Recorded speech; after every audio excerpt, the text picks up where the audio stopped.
Old Bloke Goes to the Dales, Part 1. So, the Yorkshire Dales are one of my favourite places to be.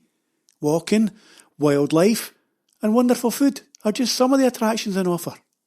This time, I'm meeting up with some old friends for our 22nd annual walk and talk. A bit of an old bloke convention, if you like. Arriving a wee bit early in Horton in Ribblesdale, the home of that comedian and musician guy, Mig Harding, I chat with a local bloke and get some info on the area. Oh no, he explains, all the pubs are shut. Oh, and what about the cafe? I ask.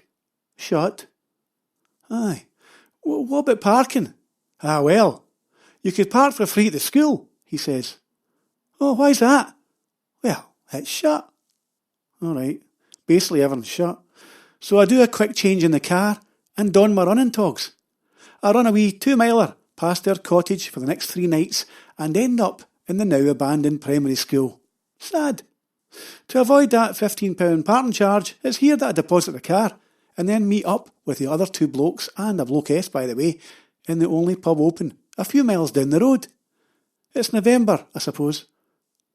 These are the kind of friends that you might never see all year, but still continue exactly where they left off. Laughs, pints. Oh, it's just good fun, catching up on all the gossip. All part of the same sales team at one time. We reminisce, debate, and get the lowdown on the company we used to work for. And all those ex-colleagues, of course. It's then off to the cottage, log burner on, and relax. Well, not totally, as we have an Indian meal to fit in before bed. Chapatis, jalfrezi prawns, and a tower of poppadoms are devoured with some lime pickle before, I'm afraid to say, most of us stagger off upstairs.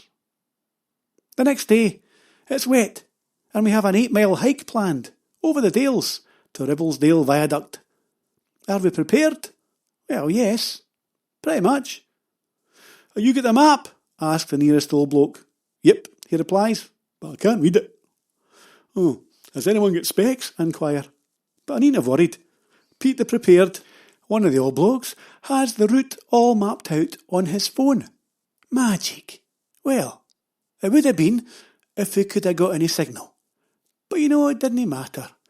We skidded and splashed our way forward through fields, over moors in the agreed general direction, chatting, snapping various plants and mushrooms as we go.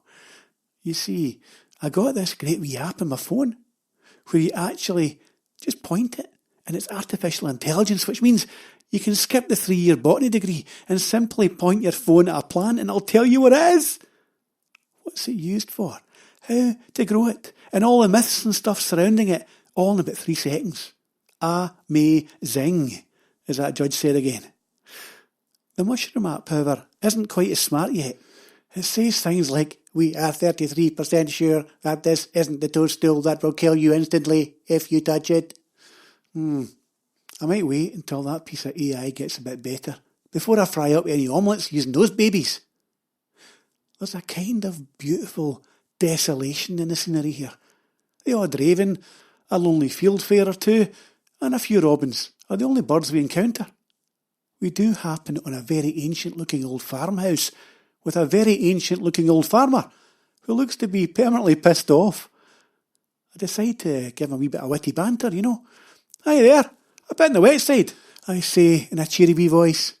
But he just looks at me as if he's just stood in something particularly nasty and grunts before plodding into his very rickety, sadly run-down house. The whole place looks like something straight out of a Dracula movie. But I guess you must get worn down by a continual flow of pesky tourists walking straight through your home. As far as that continual flow goes, there was only really us in the moors, and we met no one until we spied the very impressive viaduct and the station bar beside it. Built in 1870 and finished in 1875 by the Midland Railway, 2,000 men worked on the viaduct over that whole time and hundreds died. It was all built by hand, you see, with wooden scaffolding and pretty much non-existent health and safety. It's estimated that a man a week died in that 4.5 years period of construction. It has 24 arches that span 400 metres over a place called Batty Moor. Speaking of Batty, I love the wee weatherstone that dangles down for a chain outside the front door of the pub. It says, a wee sign under it, that says things like, if stone is wet, means it's raining. Stone is dry, means not raining. Shadow on ground, means sunny. White on top, means snowing. Can't see the stone, means foggy. Swinging stone, means windy. Stone gone, means tornado. Inside the pub, we shelter from the worsening weather in our steaming togs in front of a roaring fire. And after a pint or two of black sheep, I work out that the calories burned so far will just allow enough for a nice big homemade steak and ale pie. Handy. And it was soon time to head back to the shack. But by taxi this time. We might be old, but we're no daft.